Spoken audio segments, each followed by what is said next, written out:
बहुत ही महत्वपूर्ण और ऐतिहासिक निर्णय आज मंत्रिपरिषद द्वारा लिया गया है, जो सोशल सेक्टर को, सामाजिक क्षेत्र को बहुत दीर्घकालिक परिवर्तन की राह दिखाएगा।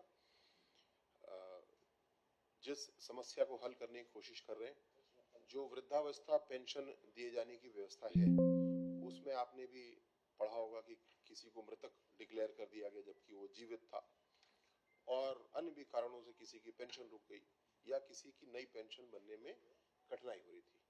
तो काफी कुछ हम लोगों ने ठीक किया, लेकिन उसको और अच्छा करने पे विचार बना, जिसको मोदी जी बोलते हैं ई गवर्नेंस से हमको अब बढ़ना है इजी गवर्नेंस की ओर। तो ऑनलाइन तो सब कुछ है, लेकिन उसको और अच्छा कैसे किया जाए, इस पे विचार हुआ।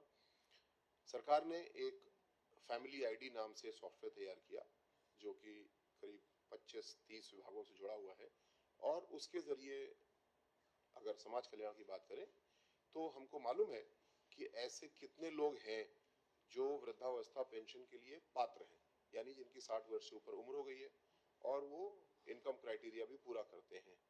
जब हमको पता है तो फिर उनसे क्या आवेदन भरवाना और क्या उनके प्रिंट आउट लेना, क्यों ना उनको सीधे पेंशन दे दी जाए। इस विचार पे अध्ययन हुआ, चर्चा हुई, तो मालूम हुआ कि नहीं, हम लोग को एक बार उनकी सहमति लेना जरूरी है पेंशन स्वीकृत करने से पहले, क्योंकि क्या पता मृत्यु हो गई हो, क्या पता आय प्रमाण पत्र पुराना है, इसके बाद में उनके बेटी की नौकरी लग गई हो, बेटे की नौकरी लग गई हो। तो इन परिस्थितियों को देखते हुए अब आज जो मंत्रिपरिषद ने निर्णय लिया है, फैमिली आईडी के जरिए हमको मालूम होगा कि ये लोग 60 साल से ऊपर हैं या अगले 3 महीने में 60 साल के होने वाले हैं। उनको कोई आवेदन नहीं करना होगा, कहीं नहीं जाना होगा उनको।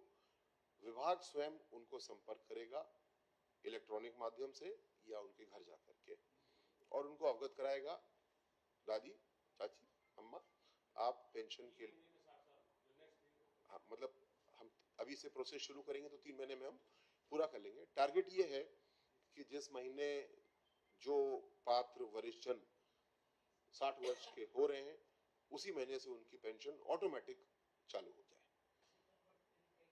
जी, अब वेरिफिकेशन सारा हमारे पास है, लेकिन केवल एक बार ये चेक करना पड़ेगा कि कहीं इस बीच मृत्यु तो नहीं हो गई, इस बीच उनका आय प्रमाण पत्र चेंज तो नहीं हो गया। बस इतने के लिए उनके पास में हम सूचना स्वयं देंगे, और कई माध्यमों से केवल अपना एक बायोमेट्रिक देना होगा और उसको सहमति के रूप में स्वीकार किया जाएगा।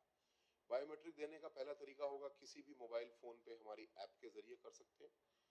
वो अब वरिष्ठजन है, बहुत सीनियर हो सकता है वो ना कर पाए, लेकिन कोई भी उनकी मदद कर सकता है, और उनका फेशियल रिकग्निशन के जरिए उनकी जैवता और उनकी सहमति हमको मिल सकती है। अगर वो नहीं कर सकते हैं तो हर पंचायत में ग्राम पंचायत सहायक लगाए गए हैं, उनके द्वारा काम किया जाएगा।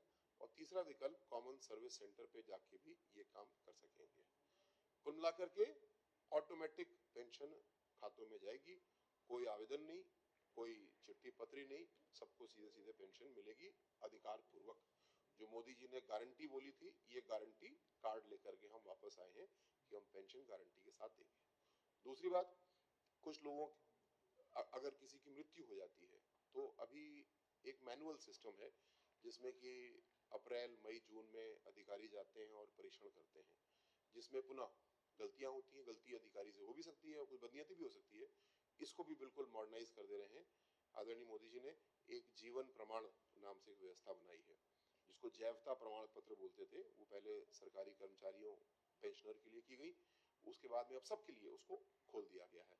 तो वार्षिक सत्यापन जो होता है वो जैवता प्रमाण पत्र, जो कि अगर मोबाइल फोन से हम स्वयं कर सकते हैं, एक दूसरे का कर सकते हैं, कोई उसमें व्यय नहीं आता है। तो जीवित होने का प्रमाण भी जो वर्ष में एक बार चाहिए होता है, वो भी पूरी तरीके से आसान हो जाएगा, किस अधिकारियों का भी समय बचेगा, और जो तथाकथित मृतक हो जाते हैं वो भी नहीं होंगे। इस दो परिवर्तनों को आज मंत्रिपरिषद ने अपनी सहमति दी।